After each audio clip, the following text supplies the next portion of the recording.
प्रकाश मेहरा ने रात 1 बजे राकेश कुमार को फोन किया और पूछा कि क्या तुम अभी मेरे घर आ सकते हो।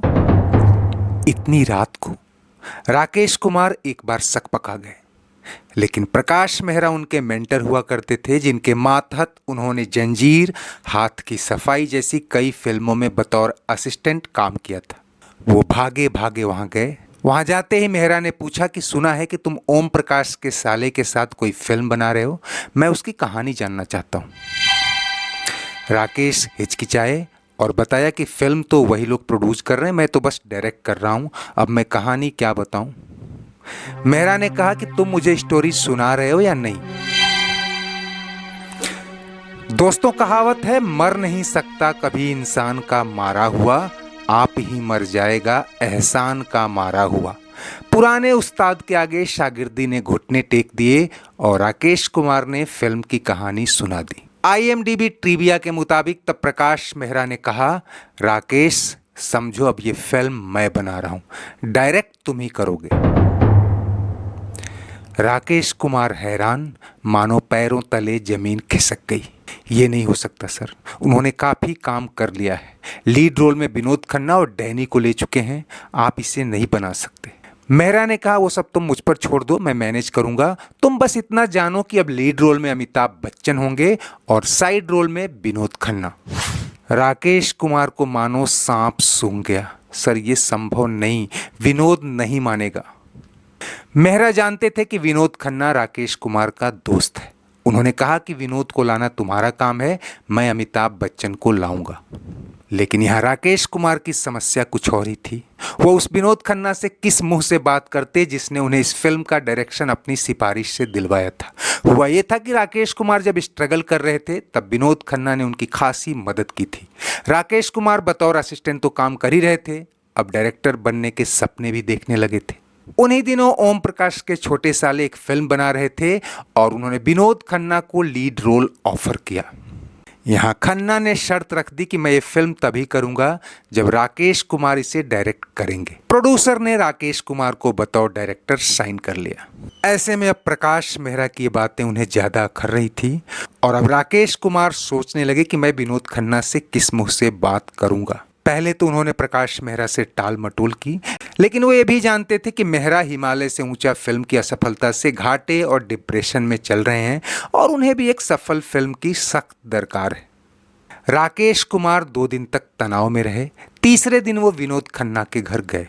विनोद गुस्से में आ गए और बोले कि फिल्म कोई भी बनाए, लेकिन मैं सपोर्टिंग रोल करूंगा। कम से कम तुम ये कैसे कह सकते हो कि अमिताभ लीड रोल में होगा और मैं साइड रोल में। राकेश कुमार ने पहले तो और जोर लगाया, फिर बात घुमानी शुरू की तो गुस्से से तमतमाए विनोद खन्ना ने कहा कि तुम अभी मेरे घर से निकल जाओ। और राकेश कुमार उल्टे पांव वहां से लौट आए। उधर प्रकाश मेहरा के दफ्तर जाते तो वहां भी फटकार पड़ती।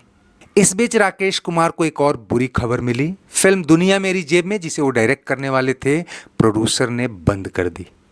अब वो परेशान कि उनके पास अब कोई काम ही नहीं है।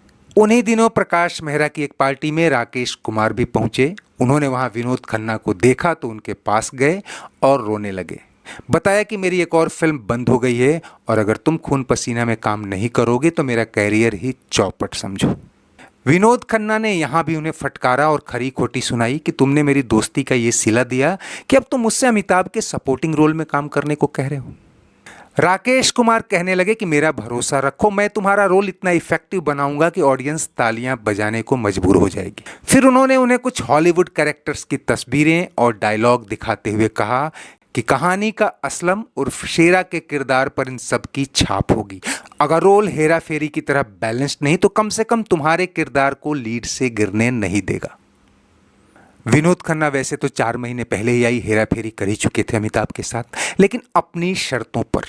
इधर हालात तेजी से बदले थे। अमिताभ को अब ज्यादा भाव मिलने लगा था। ऐसे में हेरा फेरी तो उन्होंने अमिताभ से ज्यादा फीस लेकर साइन की थी। इस फिल्म के लिए भी शर्त रखी कि अमिताभ से 1 रुपए कम नहीं लूंगा।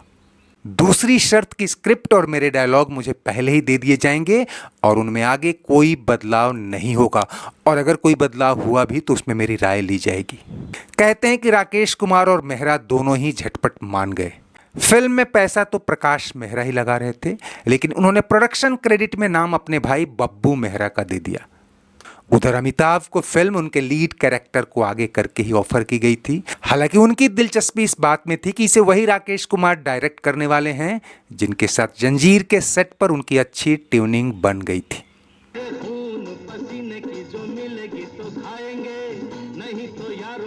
मेरी बातों में तुझको भरोसा न हो, थोड़े कागज पे। विनोद खन्ना के इंटरव्यूज और उस दौर की कटिंग्स के आधार पर कुछ क्रिटिक्स ने लिखा है कि जंजीर, दीवार और शोले की कामयाबी ने अब विनोद खन्ना के मन में अमिताभ को लेकर एक तरह की इनसिक्योरिटी भर दी थी।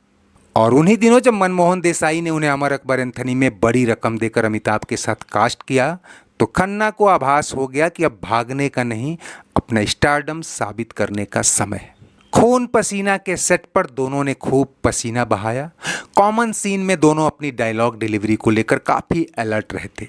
एक्शन सीन में कोई किसी से पीछे नहीं रहना चाहता था। अमिताभ बच्चन का एक बाघिन संग ये रियल फाइट सीन उनके करियर का सबसे रिस्की और रोमांचक एक्शन सीन माना जाता है। अमिताभ ने यह सीन बिना किसी बॉडी डबल के खुद ही किया था और इस दौरान वो घायल भी हो गए थे, लेकिन इस एक सीन ने दर्शकों का क्रेज और अमिताभ का कद दोनों बढ़ा दिया। फिल्म की कहानी बिछड़ने मिलने वाले उस दौर के सबसे हिट फॉर्मूले पर बेस्ड थी। बचपन के दो दोस्त अलग हो जाते हैं और उनका परिवार विलेन की साजिशों का शिकार। शिवा या टाइगर यानी अमिताभ बच्चन अच्छे स्वभाव या हीरोइक कैरेक्टर वाला है, जबकि शेरा या असलम यानी विनोद खन्ना का किरदार थोड़ा नेगेटिव टोन